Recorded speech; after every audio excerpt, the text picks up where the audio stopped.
संसार में जितने भी प्राणी हैं, वो सब सुख की कामना करते हैं। उनकी ये दिल से इच्छा रहती है कि हम कभी दुख की प्राप्ति ना हो, लेकिन ऐसा होना संभव नहीं है। संसारिक पदार्थों में अशांति ही दुख का कारण है। जो चाहते हैं, यदि वह नहीं मिलता तो हमें पीड़ा होती है, और सच तो यह है कि इच्छा ही दुख का कारण है। इच्छाओं का त्याग करें। यदि इंसान कामना करना छोड़ दे और जो भी प्रभु द्वारा प्राप्त है उसी में संतुष्ट रहे, तो संतोष के कारण दुख की निवृत्ति हो जाएगी। हमारी भारतीय संस्कृति, हमारे शास्त्र, हमारा धर्म हमें यही शिक्षा देता है कि जीवन के केवल सुख के पहलू को ही नहीं देखो, बल्कि दुख को भी देखो। उसमें सुख को ढूंढो, दुख पहलू उसमें भी सखुद पहलू को करके स्वीकार करो। फिर देखना दुख सुख में बदल जाएगा, सुख ही सुख हो जाएगा। दुखों को दुख मत मानो। तुम्हारे चेहरे से, तुम्हारी बातों से, तुम्हारे हाव भाव से दुनिया वालों को पता चल जाएगा कि तुम दुखी हो, तो लोग तुम्हारे ऊपर हंसेंगे और तुम्हारा नुकसान करना चाहेंगे। तुम्हारी मदद कोई भी नहीं करेगा और तुम दुख को सुख मानकर रहोगे, तो दुख खुद ही धीरे धीरे कम होता चला जाएगा। मुस्कुराते रहना एक साधना है। हमेशा मुस्कुराते रहो या हंसते रहो। कैसी भी अनचाही मुसीबत या दुख हो जाए तो भी सुख और दुख क्या है, ये सिर्फ एक मानसिक भूख है।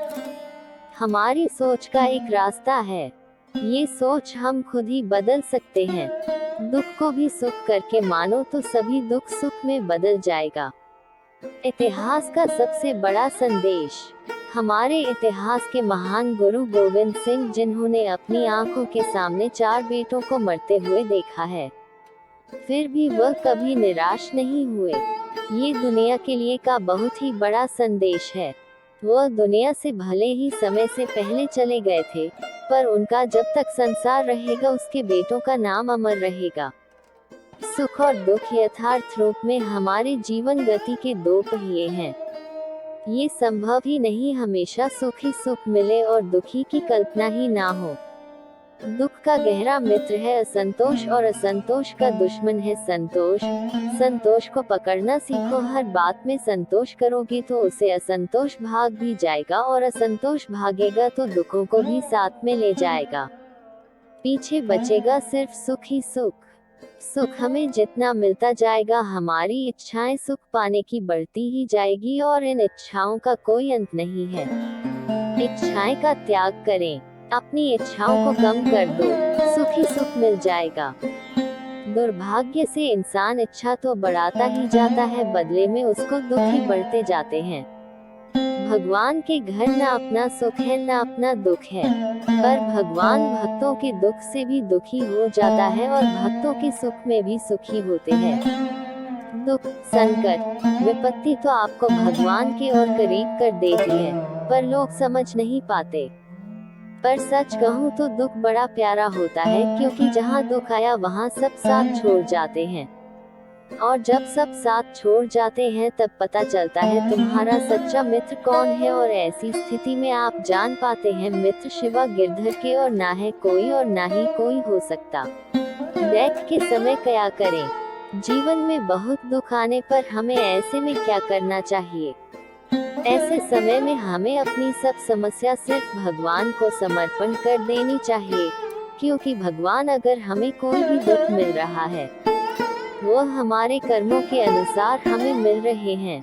कहीं ना कहीं तो हमने कोई बुरे कर्म किए होंगे, तभी हमारे जीवन में दुख आते हैं।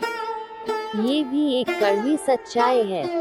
अगर आप बहुत बुरी परिस्थितियों में फंस गए हैं, तो भगवान अगर 10 दरवाजे बंद करता है तो वह एक दरवाजा अवश्य खुला छोड़कर रखता है।